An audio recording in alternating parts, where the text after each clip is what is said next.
The cell phone footage, captured by a trembling hand across the opulent dining room, was grainy, but the narrative it spun was devastatingly clear. A young woman, her waitress uniform crisp despite the flush of humiliation on her cheeks, was being cornered by a hulking security guard and a sneering, impeccably dressed older woman. In the background, the restaurant manager wrung his hands, a portrait of spineless capitulation. They thought she was a nobody, a piece of disposable help who had dared to steal from a titan of industry. They thought they could break her, discard her, and have their crème brûlée without consequence. They were wrong. 10 minutes later, the security guard wasn't escorting her out. He was frozen, staring at the quiet man in the corner who had just spoken. The manager wasn't wringing his hands. He was stammering apologies into a dead phone line. And the woman they accused wasn't just a waitress. She was the only person in the world who held the key to unraveling a billion-dollar fraud. The man she had inadvertently saved wasn't just another diner. He was the target of that fraud, and he didn't just want to clear her name. He wanted to burn an empire to the ground. This is the story of the dinner reservation that toppled a dynasty. Aurelia wasn't just a restaurant. It was a testament to the gilded cage of Manhattan's elite. Tucked away on a quiet, tree-lined street in the Upper East Side, it boasted a 3-month waiting list and a wine cellar valued more than the brownstones that surrounded it. To work there was to be invisible, a silent cog in a machine of extravagant consumption. For Elara Vance, at 24, it was a penance, a beautiful, suffocating prison of starched linens and hushed whispers that paid for her grandmother's mounting medical bills. Every night, Elara moved through the maze of tables with a grace that belied the exhaustion settling deep in her bones. She wasn't just a waitress. 6 years ago, she had been the most promising art history undergraduate at Columbia, a prodigy with a scholarship and a photographic memory that could recall the brushstroke patterns of a minor Dutch master from a single glance. She could see things others missed: the subtle forgery in a museum print, the faint water damage on a supposedly pristine first edition, the almost imperceptible tremor in a liar's hand. But then her grandmother's health had collapsed, a cascade of strokes and heart failures that had devoured her savings and her future. The world of academia and art had vanished, replaced by the clatter of silverware and the scent of truffle oil. Tonight, the air in Aurelia was particularly thick with tension. The source was Table 7, the prime alcove overlooking the private garden. It was occupied by Beatrice Vanderbilt Kane. Beatrice was not merely wealthy. She was a predator clad in Chanel, a real estate empress who had built her empire on hostile takeovers and shattered careers. Her face was a mask of expensive surgeries, her silver hair coiled into a severe chignon. She treated the staff not as people, but as inconvenient necessities, like furniture that occasionally needed to be spoken to. Elara had been assigned her section. Keep her wine glass full, but never let her see you pour, the manager, a perpetually sweating man named Gerald, had instructed. Agree with everything she says, and for God's sake, do not make eye contact unless she initiates it. Elara did her job with practiced efficiency. She took their orders, her mind automatically cataloguing the details. Beatrice's companions, 2 nervous-looking men in ill-fitting suits, and a younger, slicker man with a disturbingly blank smile. Beatrice's jewelry, a diamond necklace that glittered with cold fire, and a single magnificent pearl earring, an heirloom so famous it had its own name. The Tear of the Atlantic. Elara's art history brain noted its flawless luster, its unique Baroque shape, the antique platinum setting. She also noted the almost invisible scuff mark on the younger man's left shoe, the way his Rolex Submariner sat just a fraction too high on his wrist, a telltale sign of a high-end replica. Details. They were all she had left of her old life. In the far corner of the restaurant, almost hidden in the shadows, sat Julian Croft. To the casual observer, he was just another wealthy patron dining alone. His suit was dark, exquisitely tailored but understated. He read a book, ate his meal with quiet focus, and seemed utterly absorbed in his own world. But Julian Croft was never just in his own world. He owned it. At 48, he was a legend in the world of finance, a reclusive billionaire who specialized in acquiring and dissecting failing corporations. His company, Croft Acquisitions, was known for its ruthless efficiency and its founder's uncanny ability to spot fraud where no one else could. He was here tonight for a reason. For 6 months, he had been engaged in a shadow war with Beatrice Vanderbilt Kane. She was trying to sell him a portfolio of commercial real estate, a deal worth nearly $1 billion. But something felt wrong. The paperwork was too perfect. The valuations were flawless. Julian's instincts, honed over decades of corporate warfare, screamed that he was being played. He had a suspicion that the assets were backed by forged appraisals and art collections, filled with masterful fakes. But he had no proof. He had come to Aurelia tonight because he knew Beatrice was meeting with her inner circle, hoping to overhear a single slip of the tongue, a crack in the facade. He was growing tired of the chase, annoyed by the charade, and was about to give up for the evening when the first scream echoed through the dining room. "My earring!" Beatrice Vanderbilt Kane's voice was a shriek that sliced through the restaurant's genteel hum. "It's gone! My Tear of the Atlantic is gone!" Instantly, the room froze. Diners lowered their forks. The string quartet faltered, a violin screeching into silence. Every eye turned to table 7. Beatrice was on her feet, her face a mask of theatrical fury. She pointed a trembling, diamond-encrusted finger directly at Elara, who was clearing the adjacent table. "You!" Beatrice bellowed. "You were just here! You brushed past me!" Elara froze, a stack of porcelain plates in her hands. "Ma'am, Don't you ma'am me, you little thief!" Beatrice's voice dripped with venom. "That earring has been in my family for a century. It's worth more than your entire miserable life."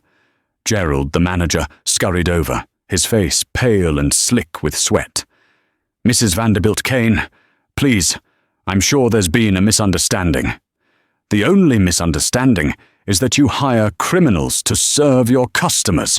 She spat. She turned her glare back to Elara, her eyes narrowing. "I saw her. She was admiring it earlier, lingering. I should have known. People like you can't help yourselves." The accusation, so baseless and cruel, hung in the air.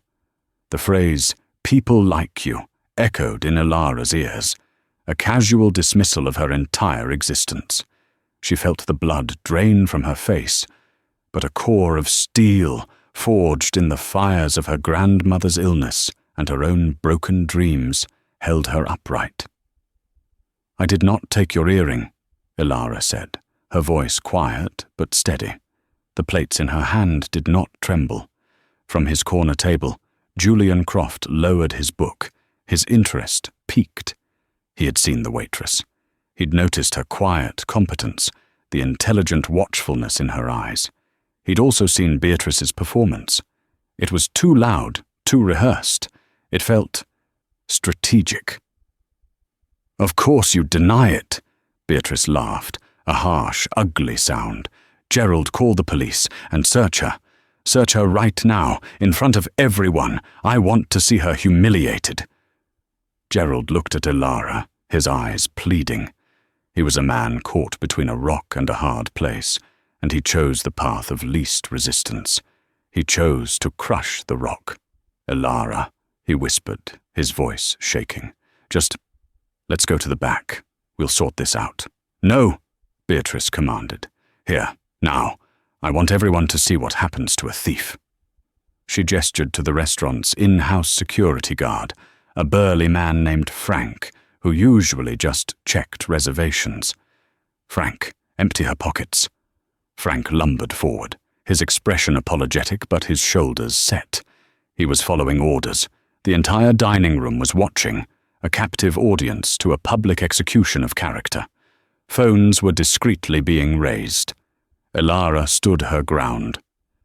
"You will not put your hands on me," she said, her voice rising with a strength she didn't know she possessed.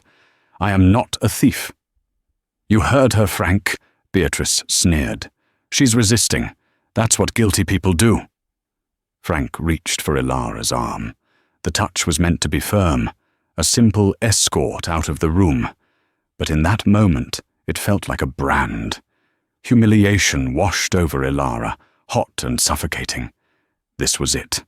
This was the moment her life would be irrevocably ruined. An accusation from a woman like Beatrice Vanderbilt Kane was as good as a conviction. She would be fired, arrested. The story would be a stain she could never wash out. No other job, no way to pay for her grandmother's care. It was all over. And then, something shifted. As Frank's meaty hand closed around her bicep, her mind, trained to see patterns and details, kicked into overdrive. The panic receded, replaced by a crystalline, ice-cold clarity. She wasn't just Elara Vance, the waitress. She was Elara Vance, the art historian, and this was a composition she could deconstruct. She looked past Beatrice's furious face. She looked at the man with the fake Rolex, whose name she now remembered was Mr. Corbin. She replayed the last hour in her mind's eye, every movement, every gesture. The way Beatrice had leaned in to whisper to Corbin, her hand gesturing wildly. The way Corbin had shifted his jacket. The way Beatrice had touched her own earlobe just moments before the discovery. It was all there. A series of brush strokes that formed a picture. "Stop," Elara said. Her voice wasn't loud, but it cut through the tension like a scalpel. Frank paused, his hand still on her arm. Beatrice raised a perfectly sculpted eyebrow. "Giving up so soon?" Elara ignored her. She looked directly at Beatrice, her gaze unwavering. "Your earring," she began, her voice precise, academic, as if she were lecturing a class. "The tear of the Atlantic. It's a 17th century Baroque pearl, approximately 28 carats, originating from the Persian Gulf. Its setting is late Victorian, platinum, with a unique clasp mechanism designed by Cartier in 1899. It's a screwback post with a levered hinge guard. But that's not its most interesting feature, is it?" A murmur went through the room. Gerald's jaw dropped. Beatrice's smug expression faltered for a fraction of a second. "Its most distinguishing characteristic," Elara continued, her confidence growing with every word, "is a microscopic flaw. A tiny inclusion near the base, visible only under magnification or in a certain light. It looks like a tiny trapped air bubble, a starburst no bigger than a pinprick. I noticed it when I was pouring your wine." In his corner, Julian Croft sat bolt upright. He knew of the earring. He had seen its appraisal documents in the portfolio Beatrice wanted to sell him. The flaw Elara described. It was real. It was the earring's secret signature, known only to experts and the family. How could a waitress possibly know that? Beatrice's face had gone rigid. "What is this nonsense? Are you trying to distract us with some trivia you read in a magazine?" "No," Elara said, her eyes locking onto the older woman's. "I'm trying to tell you that I know exactly what that earring looks like, which is why I also know that it isn't lost." She then did something no one expected. She shifted her gaze from Beatrice to the man with the fake watch, Mr. Corbin. "About 20 minutes ago," Elara stated, her voice ringing with certainty. "Just after I served the entrees, you leaned over to speak with Mr. Corbin. You were gesturing with your right hand. With your left hand, under the cover of the tablecloth, you removed your earring. You then palmed it, and, while Mr. Corbin was distracted by your story, you slipped it into the inner breast pocket of his suit jacket. The silence in the room was absolute. It was so quiet, the gentle bubbling of the champagne at a distant table sounded like a roar. Mr. Corbin turned a shade of pale green. That's preposterous. She's insane. Beatrice let out a forced, brittle laugh. She's delusional, a desperate little liar trying to save her own skin. Frank, get her out of here now. But Frank didn't move. Gerald didn't move. Everyone was staring at Mr. Corbin, who was instinctively clutching his chest, right over his breast pocket. She's not lying, a calm, authoritative voice said from the corner. Every head turned. Julian Croft slowly folded his napkin, placed it on the table and rose to his feet. He had been a shadow, an observer. Now he was the center of gravity in the room. He walked toward table 7, his movements deliberate, his eyes fixed on Beatrice. "Who the hell are you?" Beatrice demanded, though a flicker of recognition and fear crossed her face. "My name is Julian Croft," he said simply. He stopped beside Elara, creating a protective barrier between her and the others. He looked at Mr. Corbin. "The young lady has an exceptional memory. So do I.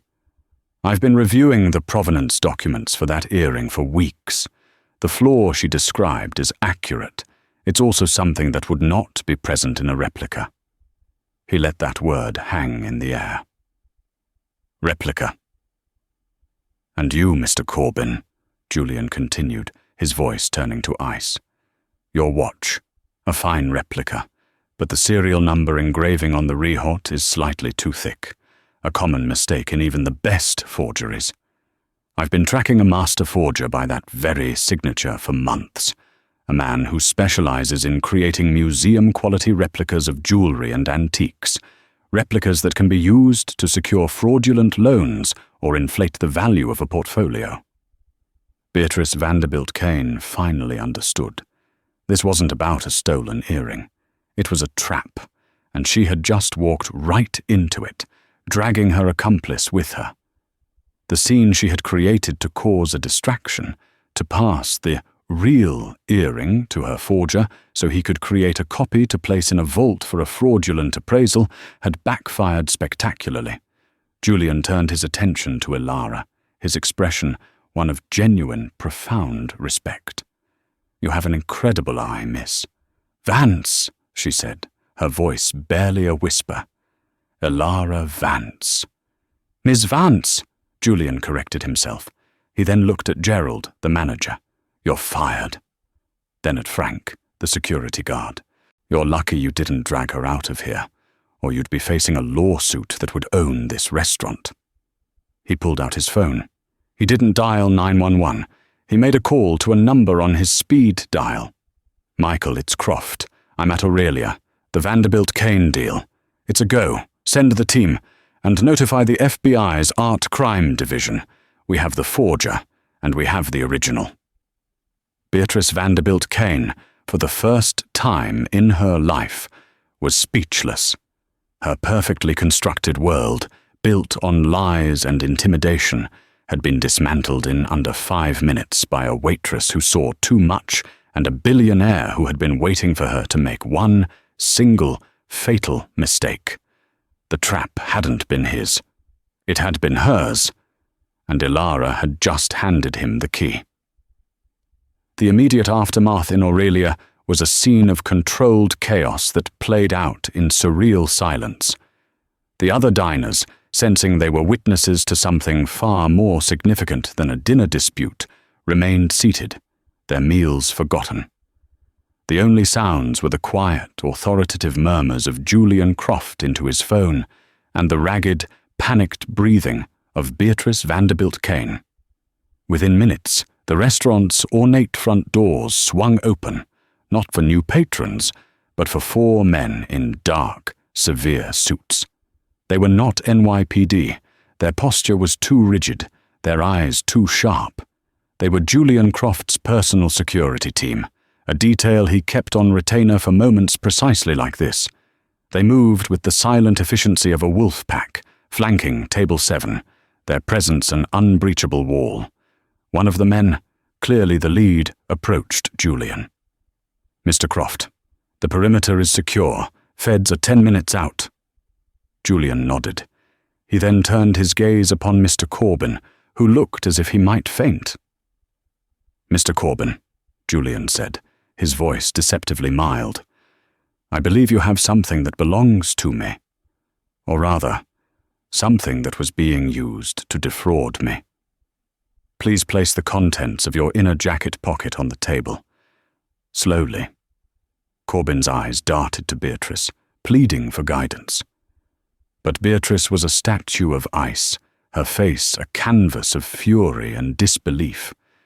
She offered him nothing. With trembling hands, Corbin reached into his jacket and pulled out the tear of the Atlantic.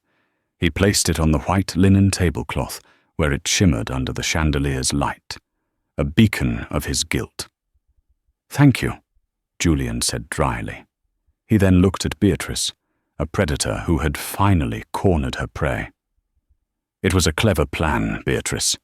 Swap the original with a replica, have the original appraised at an inflated value as part of your art portfolio, sell the portfolio to me for $1 billion, then lose the replica later and claim the insurance. Triple dipping. It's almost admirable in its audacity." "You can't prove any of this," she hissed, her voice a venomous whisper. "It's my word against a fired waitress." "It's your word against her," Julian gestured to Elara, who stood tall, her fear replaced by a quiet resolve. "And against your forger here, and against the full forensic and financial auditing team that is, as we speak, seizing every document in your office. Oh, and it's also against me. And my lawyers tend to be very, very good." The wail of distant sirens grew closer, a mournful symphony, signaling the end of Beatrice's reign. She stared at Elara, her eyes burning with a hatred so pure it was almost tangible. "You," she spat, "you ruined everything. A little nobody with a lucky memory." "It wasn't luck," Elara said, finding her voice. "It was observation. You should try it sometime. You might have noticed the man in the corner wasn't just another customer." Before Beatrice could retort, the doors opened again. This time it was the FBI. 2 agents, a man and a woman, strode in, their badges clipped to their belts. They conferred briefly with Croft's head of security, then approached the table. "Beatrice Vanderbilt Kane," the male agent said, his voice devoid of emotion. "You're under arrest for conspiracy to commit wire fraud and interstate transportation of stolen goods."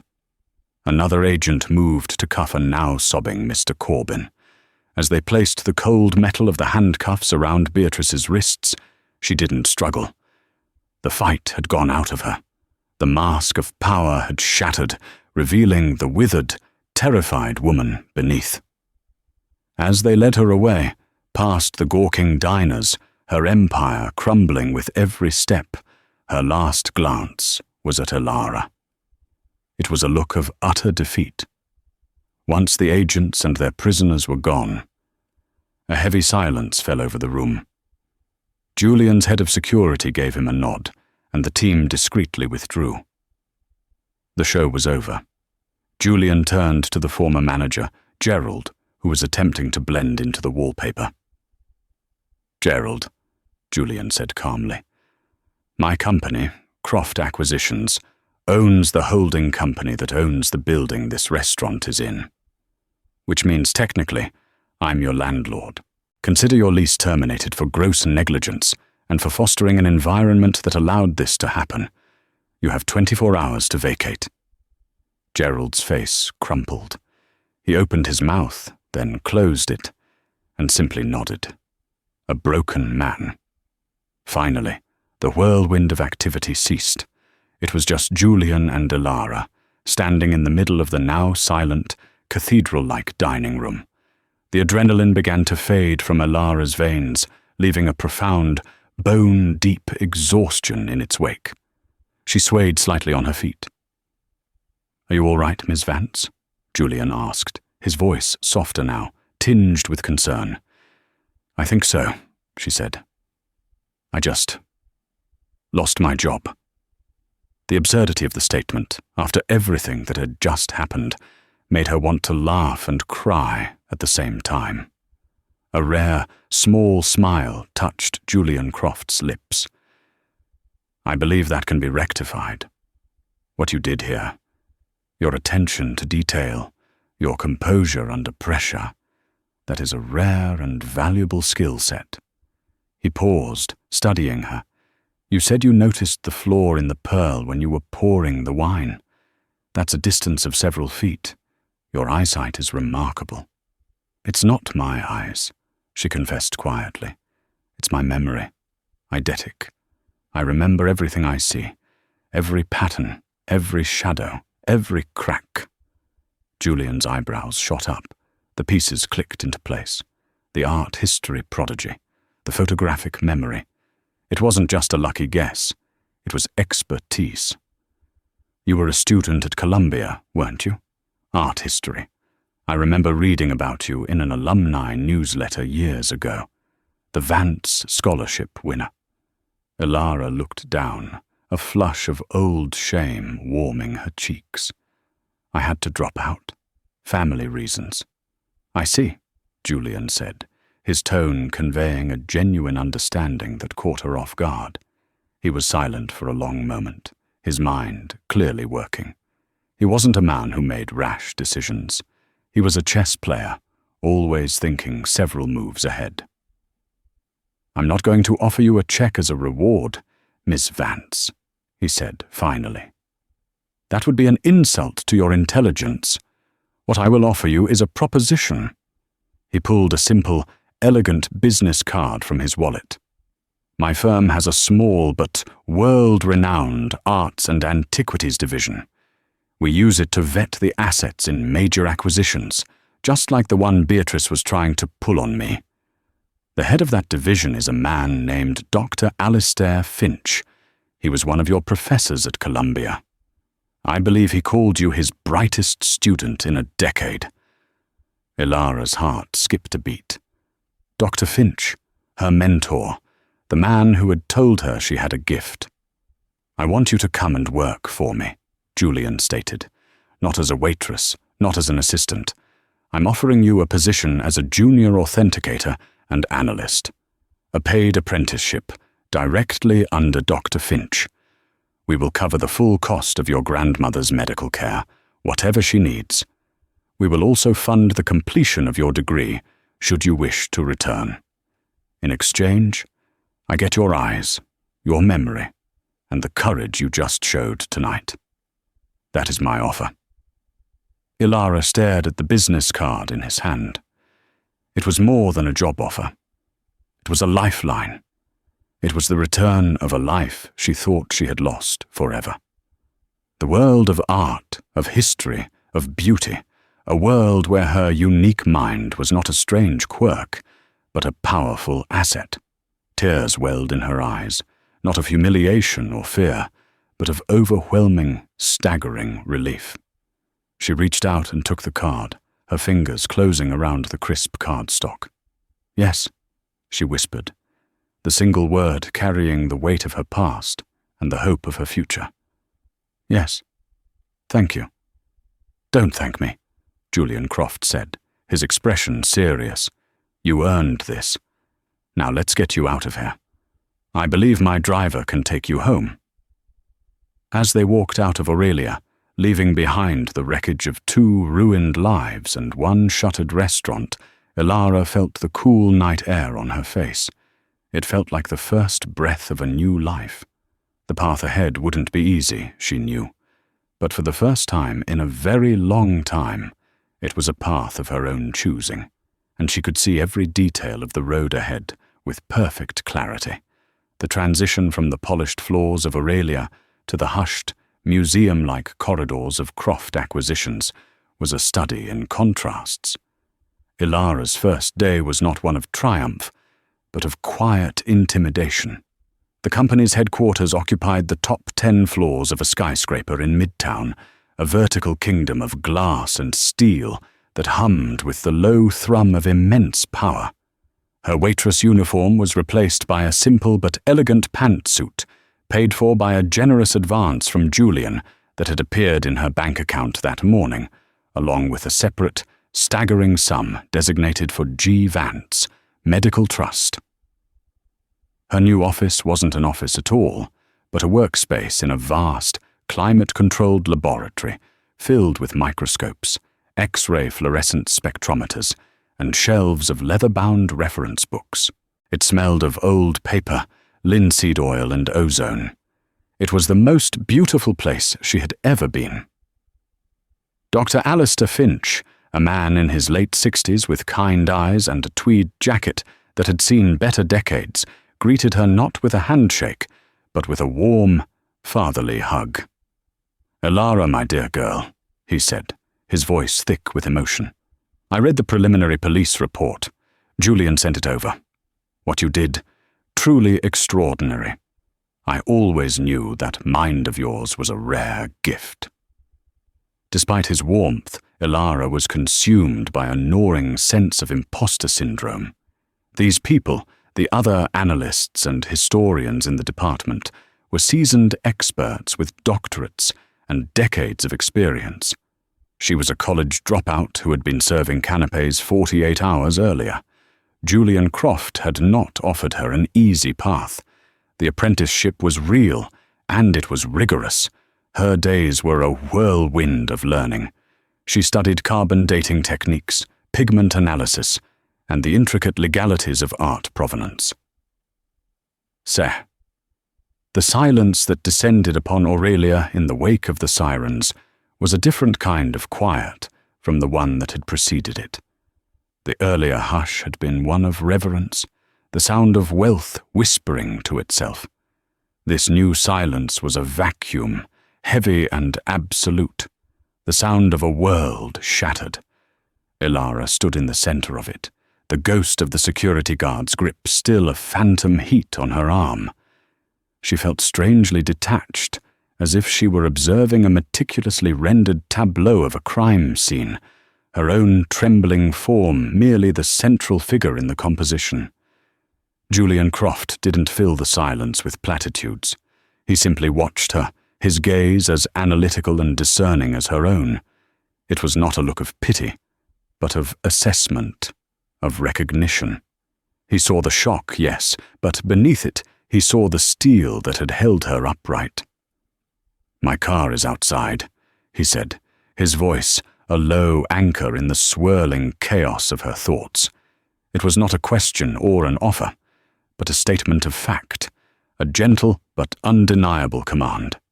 "You should not be here a moment longer." The drive through Manhattan was a surreal journey through a city that seemed both alien and intimately familiar. The flashing lights of Times Square, once a symbol of overwhelming ambition, now looked like a frantic, meaningless scrawl. Ilara stared out the window, her reflection a pale ghost against the glittering cityscape. In the plush leather seat of Julian's Maybach, a car so silent it felt like a sensory deprivation chamber, the lingering scent of Aurelia's truffle oil on her uniform felt like a vulgar intrusion. "They will require your testimony," Julian said, breaking the long silence. He wasn't looking at her, but at the road ahead, his profile carved from shadow and ambition. "My legal team will handle everything. They will contact you tomorrow. You will not be harassed. You will not be intimidated. You will be protected." Why? The word escaped her, small and fragile. "Why are you doing all of this?" He finally turned to her, and in the fleeting glow of a passing streetlight, she saw something in his eyes that wasn't there before. It wasn't the cold calculation of a billionaire, but a flicker of something ancient, something akin to empathy. "Because," he said slowly, choosing his words with the precision of a surgeon. The world is full of people like Beatrice Kane. People who believe that value is something you can own, hoard, and display. They build their empires on the assumption that people like you, people who see, who truly observe, are invisible. It is a fatal miscalculation. I have built my own empire by betting on their arrogance. He paused. And I have a profound appreciation for rare, undervalued assets. He didn't mean the earring. Ilara understood that with a sudden, breathtaking clarity. The compliment was so profound, so utterly devoid of sentimentality, that it felt more real than any praise she had ever received. It wasn't a kindness, it was a statement of value. The next few months were a disorienting blend of the mundane and the extraordinary. Julian was true to his word. A legal team, sharp and formidable, materialized to guide her through the labyrinthine process of depositions and witness preparation. Simultaneously, a trust was established for her grandmother, managed by a private firm, that lifted the crushing weight of medical debt from Ilara's shoulders with a single, silent electronic transfer. She visited her grandmother in a new, sun-drenched private facility where the air smelled of lavender instead of antiseptic, and for the first time in years she saw the woman who had raised her smile without the shadow of pain in her eyes.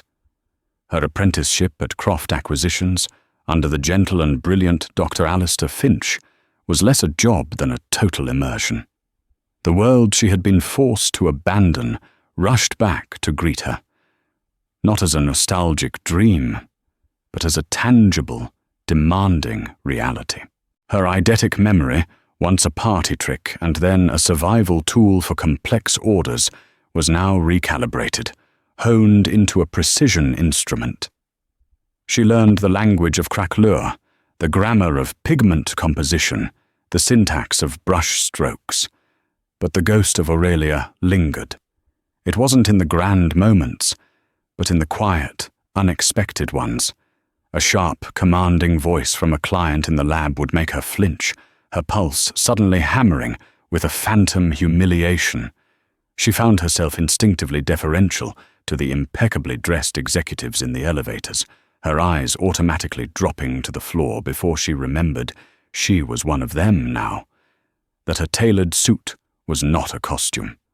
Her memory, so perfect and cruel, would replay the sneer on Beatrice's face, the manager's sweaty panic, the collective gaze of the diners, each a tiny, sharp judgment.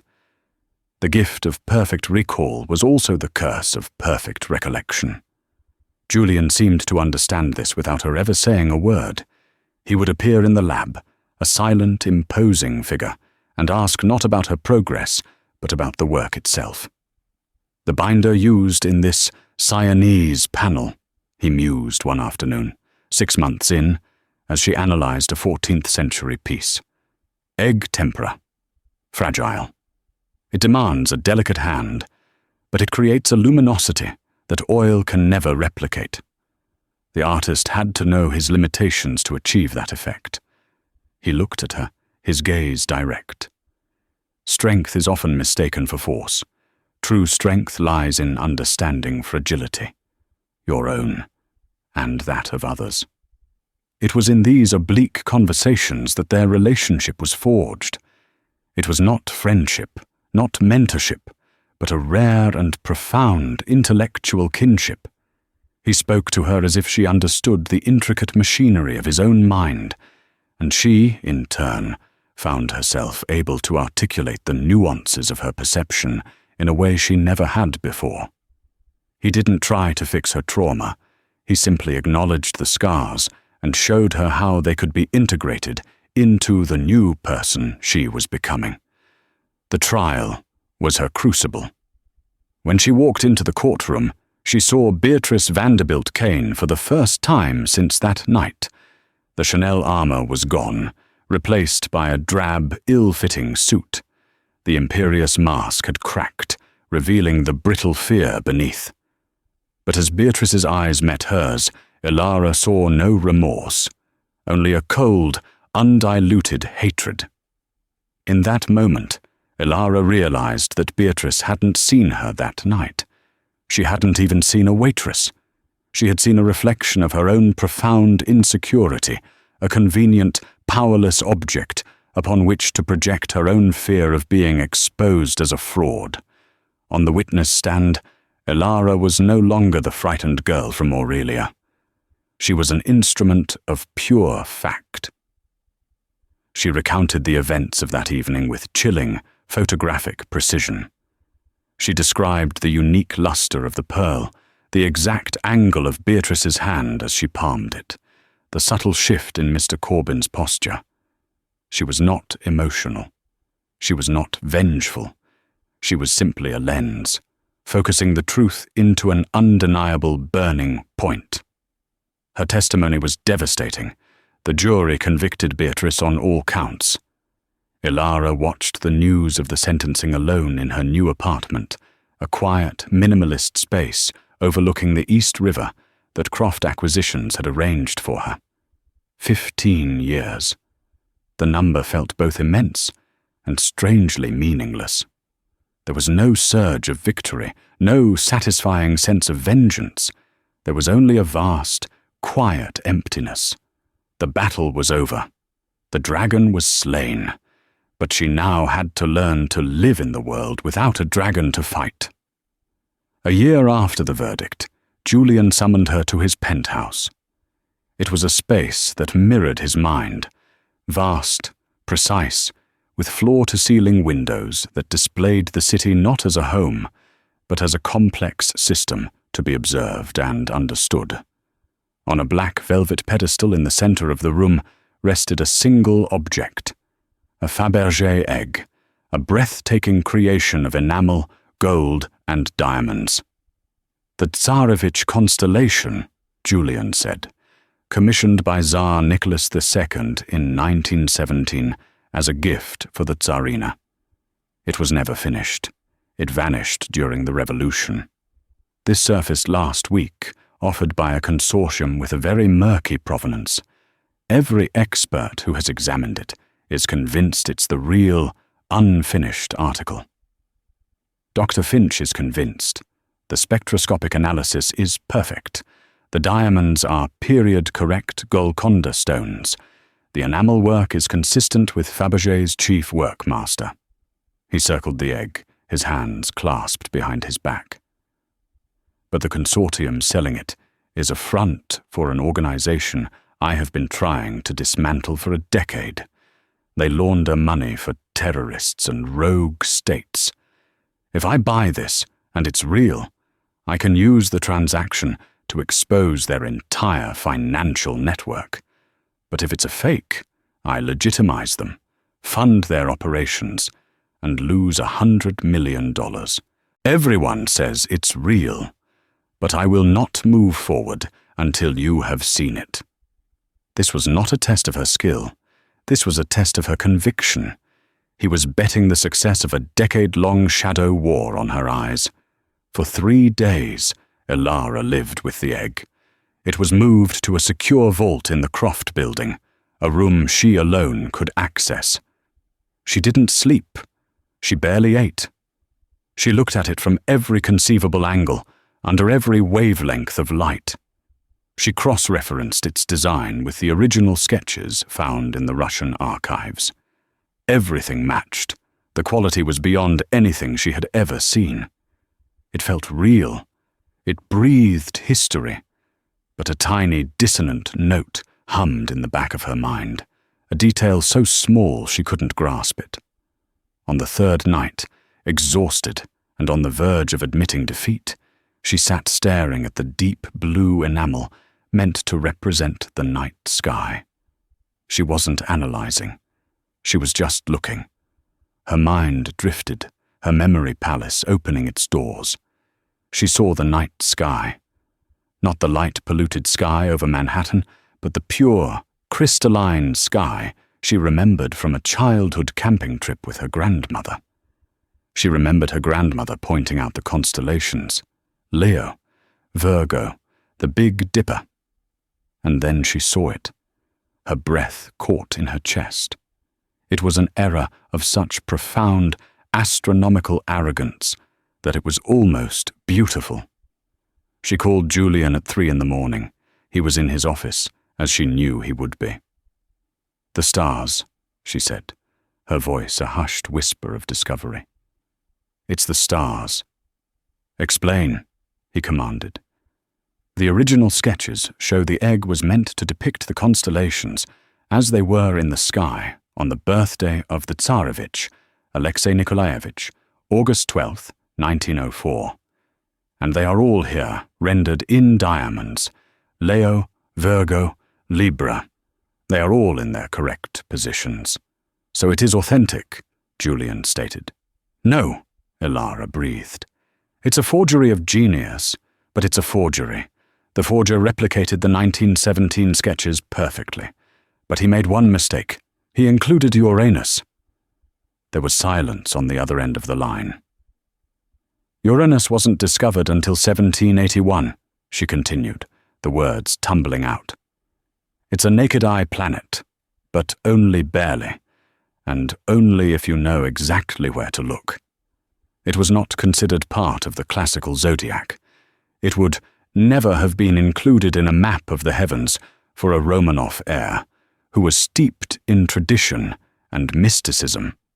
But a modern forger, using a modern star chart on his computer to plot the sky of 1904, he would include it by default. It's a tiny diamond, no bigger than the others, but it's there, a star that doesn't belong." Julian was silent for a full minute. When he spoke, his voice was laced with something she had never heard before, a cold, lethal satisfaction. "Thank you, Miss Vance. You have just dismantled an empire." 2 years after she had been accused of stealing an earring, Elara stood on a private balcony overlooking Lake Geneva. She was not an apprentice. Dr. Finch had retired, and Julian had, without ceremony, named her the director of the Arts and Antiquities Division. She was in Geneva to finalize the acquisition of a private collection of Impressionist masterpieces, a collection Julian's enemies had been forced to liquidate after their finances had been systematically crippled and exposed. The door behind her opened. Julian Croft stepped out, holding 2 glasses of wine. He handed one to her. They stood in comfortable silence, watching the sunset paint the surface of the lake in hues of rose and gold. "Beatrice Kane was released to a hospice last week," he said quietly. "Terminal cancer. They gave her 6 months. Elara took a slow sip of her wine. She felt a strange, hollow pang, not of sympathy, but of a deep, weary sense of cosmic irony. A woman who had built her life on judging the surface of things had been consumed from the inside out. "I see," was all she said. "I have been thinking about that night at Aurelia," Julian continued, swirling the wine in his glass. "I told you I valued you because you could see. I was not entirely truthful. It was more than that. I saw in you the same thing I saw in myself as a young man.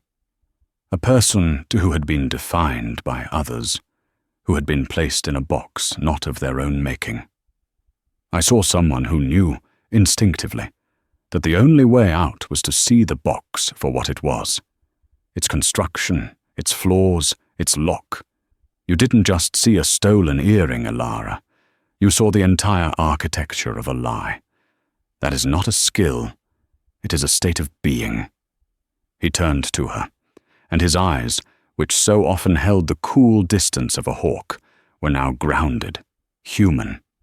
What you do is not about finding fakes. It's about finding the truth. It's what you did for that Fabergé egg. It's what you do every day. You restore the truth to things. And in doing so, I hope, you have restored it to yourself. In his words, she finally understood. Her journey had not been about revenge or even justice. It hadn't been about moving from poverty to wealth, from powerlessness to power. It had been about reclamation. The incident at Aurelia had shattered her perception of herself. And piece by piece, painting by painting, truth by truth, she had painstakingly put herself back together. Not as she was, but as someone stronger, clearer, whose value was not determined by a uniform or a title, but by the unwavering clarity of her own vision.